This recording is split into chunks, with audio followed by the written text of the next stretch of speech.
Hey guys, welcome to Bar Z. My name's Stan, and we're putting together another episode of The Grind. This is grind number 40, and I'd like to welcome all you guys. And this is a recap of my last few weeks, put into a hopefully an easy to navigate format, an easy to watch format. You know, it's very different than some of the live stuff we've done. First up, I got a little inspiration from Phil over at Phil's Projects. If you don't subscribe to him, go check out Phil's Projects. He's building a lathe taper attachment, and I got inspired from that, so I ordered some parts. Let's go take a look at the parts that came in. Well, I was combing around eBay and I found this. It's a 20 millimeter linear bearing, and it's got a really nice smooth operation, you know. And this shafting is surprisingly accurate. You know, it's within, if you use the rule of thirds and you know, hang it out a third here and then a third between the blocks and then another third over here and measure in three places, it's within a few tenths, so it's pretty darn accurate. It's fairly rigid. It does have some deflection. You get it up on the gauge here. I'll show you the deflection. I'm going to push down here. You know, so it's got, there's some deflection to be had, but this is a 20 millimeter bar, which is about the equivalent of 3/4 inch imperial sizing. But I think that's perfectly adequate for a taper attachment. I'm going to make a taper attachment for my lathe.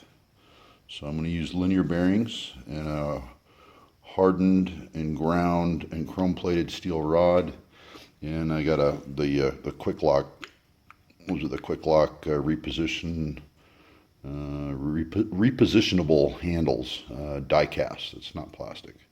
1/2 inch imperial thread on that, so I'm going to use that to for the slotted hole. I'll have a common pivot point.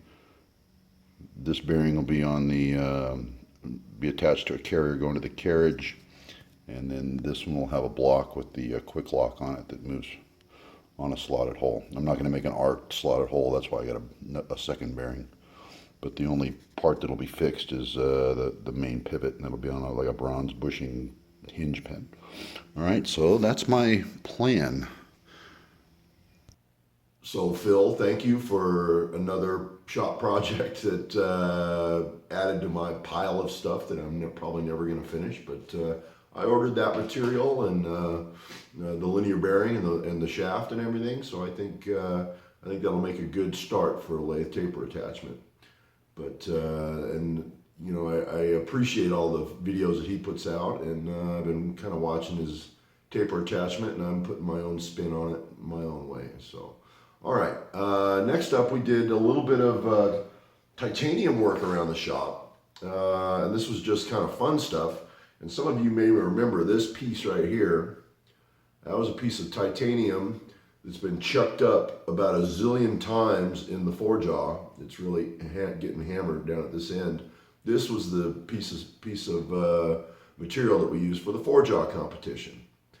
2 years running here at the Summer Bash.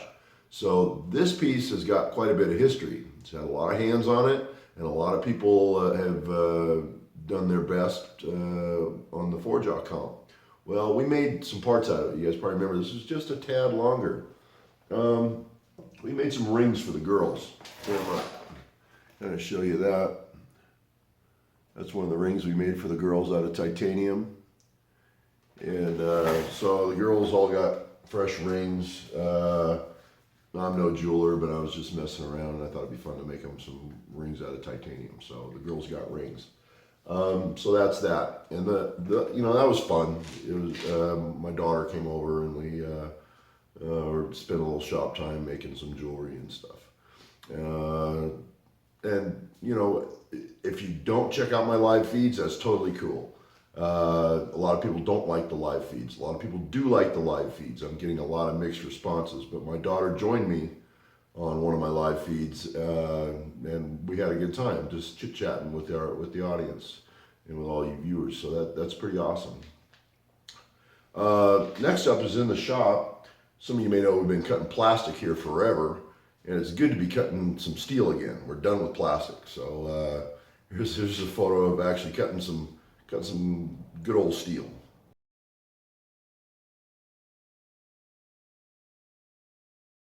And as I was cleaning up the plastic, it was kind of funny. I found a very interesting piece of plastic swarf, and check this thing out.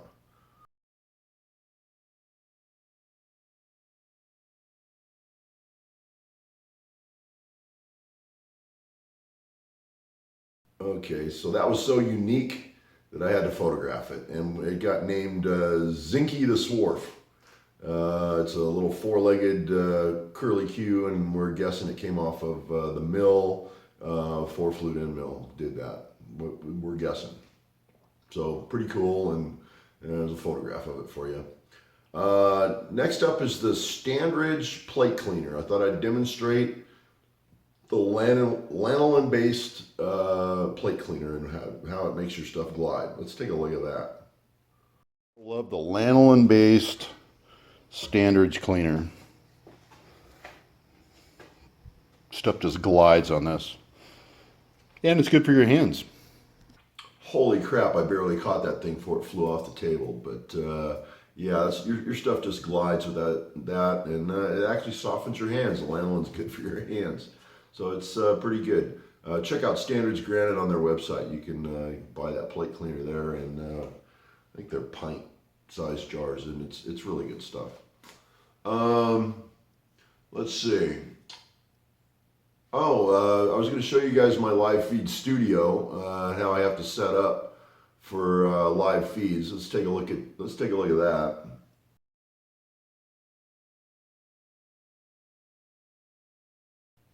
Okay, so the live feeds are way different. You know, I have to have the laptop set up and, you know, everything, you know, mic there and everything. It's very different than just talking to a camera and then, you know, doing it later. The live feeds actually have to have a PC there running and processing as you film. So it's very different to set up for a live feed. You know, there's more hardware involved and you're more constrained. You know, you've got cords running everywhere and you don't have the freedom that you do in a regular video. Next up, we're going to do, or we're going to talk about a project I've been working on. It's Gillig Bus up in Livermore, California. These are the people that make the big diesel pusher motorhomes. And let's go, I shot a little bit of video. We did a quick walkthrough on the equipment that's inside. Let's take a quick look at that.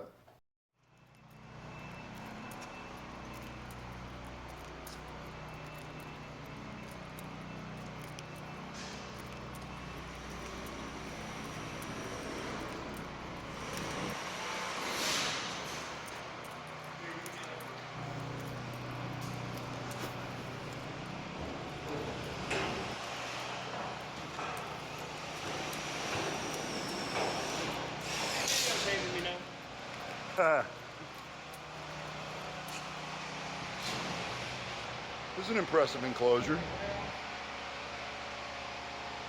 It's got some span to it. Nice.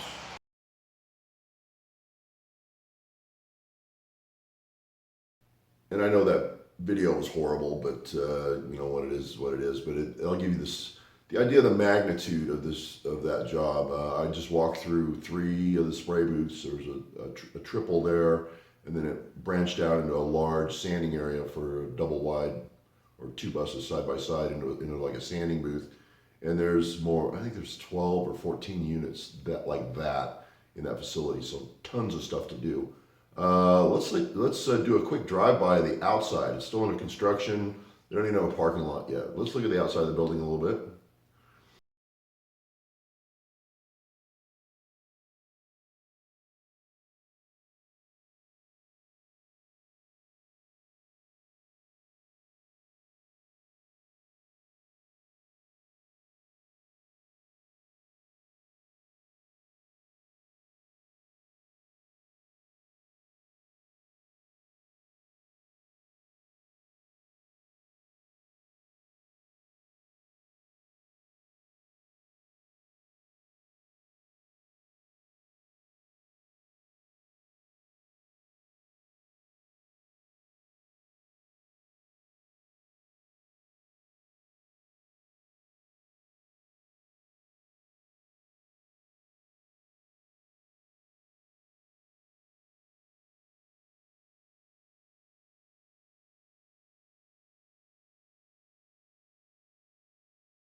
Okay, so that's a big place. You know, it's they take up one entire city block over there, and it's a pretty impressive place. Bar Z is responsible for the electrical over there, which includes a ton of lighting. Let's go take a look at some of the lighting we had to get prepped.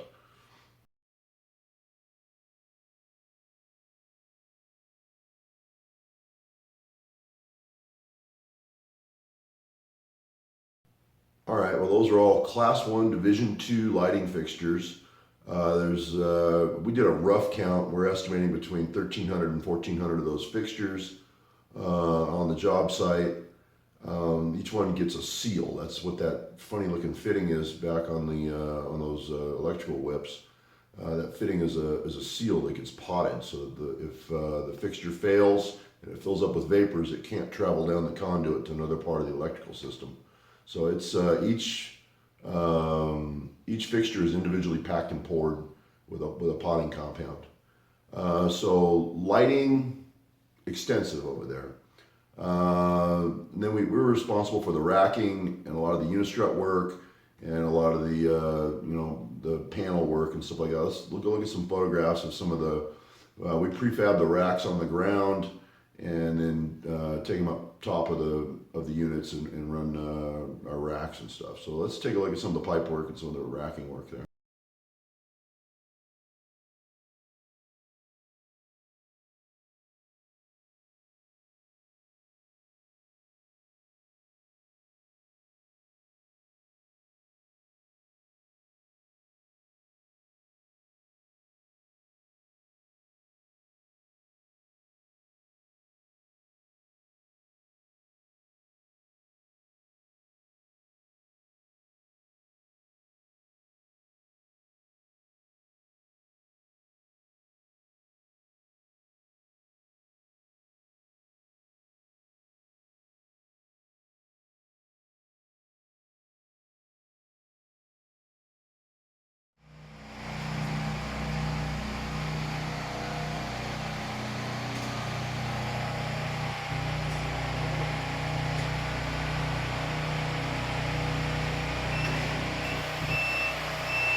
Okay, well that's extensive too. You know, we've got there's 3 units virtually complete over there. Panels hung, the vertical runs of the racking done, and the horizontal runs that run across the top of the units to distribute out to the various locations. And you know, after running all that pipe, we're clocking a few thousand feet of pipe a day over there. You know, let's take a look at the scrap pile and see how much we junked after all that. And this includes cutoffs and bad bends. Let's go take a look at the scrap pile after several thousand feet of pipe.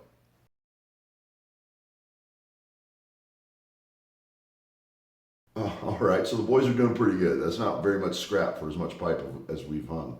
So we don't have a whole lot in the uh-oh pile. Next up, let's go take a look at a unit we kind of designed for a paint mixing room. This is a small place for them to actually spray test panels within a paint mixing room. We've never seen anything like this, so you're going to see a Bar Z innovation here.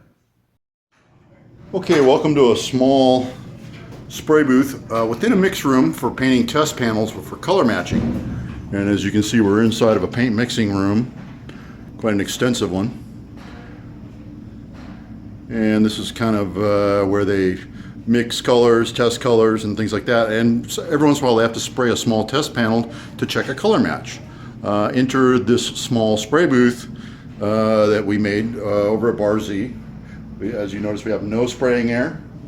We've got a foot switch there. And the regular mix room just takes the vapors out through those 2 louvers right there, and there.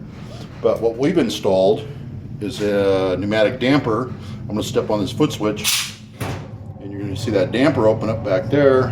And now we've got airflow here within the booth. And also, we have spraying air.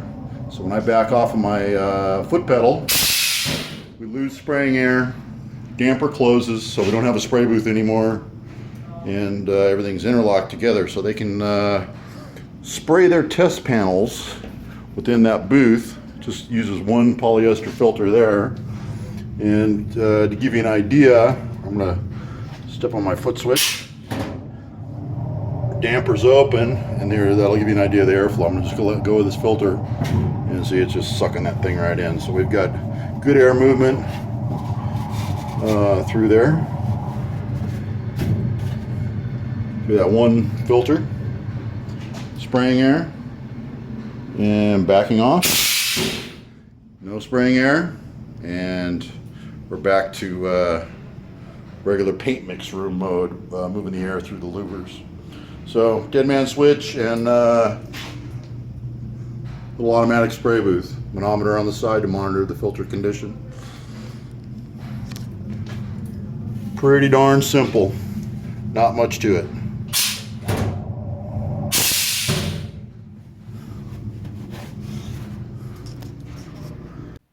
All right, well that's a paint booth within a paint mixing room, all air operated, so it's just intrinsically safe. There's no electrical that can arc or spark or anything else, and it's interlocked, so they actually can't spray unless they actuate the spray booth. So it's interlocked too. You know, I've been doing this for a long time, and I've never seen anything like this. So we kind of innovated that. And that was several weeks ago, and we went back and checked on the customer, and he loves it. You know, it's working really good. So there's that.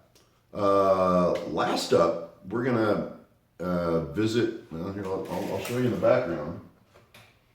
There's a big Model J right back there. That's a Johnson Model J bandsaw that I picked up on my way back from Livermore. So let's go visit the pickup. Good Morning, everybody. We're here looking at a Johnson, and this is the one that Phil's donated to the cause.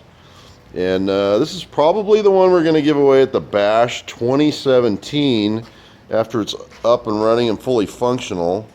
Wait, did you say Summer Bash 2017? Oh my God, look at the size of the head on that thing. Hey, any idea of what month? Yeah, early summer. That's if my wife doesn't kill me in my sleep between now and then. Farmer's Almanac and see when it's going to hit 100 again. It needs to be hot for Summer Bash, or it wouldn't be Summer Bash, would it? Anyways, this pig's going in the back of my truck, courtesy of Philip Monday. Say hi, Phil. Howdy. And it's going in the back of Double D, and we're going to run it back home and start ripping it apart, getting it sandblasted. Looks like I need to make a motor cover for it on this side. Doesn't look too hard. It's just a little bit of sheet metal. So not terrible. And it's the same Johnson that Tom Lipton has. it is, and I actually used to have one of these. This will be my second Johnson Model J, and I had another one that was a Johnson Model B. I'm kind of fond of the Dake Johnson line. So we can call this the JJ. This is the Big Johnson, and you know, the jokes are never ending. We get Chuck with his balls, and we can talk about Stan's Johnson, and the jokes are just never ending. All right, guys, let's get this thing loaded up. All right, well that's Philip Monday and Ray Canelia that I met up with over there, and that was an old bandsaw at Phil's work that the boss was getting rid of, and the price was right. It's still a good old saw. There's nothing wrong with it except it needs some love. You know, it needs cords and bearings and obviously paint. You know, it just needs some love. That's all. But there's absolutely nothing wrong with that saw. And I thank Ray and Phil for taking the time to meet me over there and get me loaded, help me get loaded up. There was also a caboose at parked out in front of, right next door to Phil's work. Let's go take a look at that thing.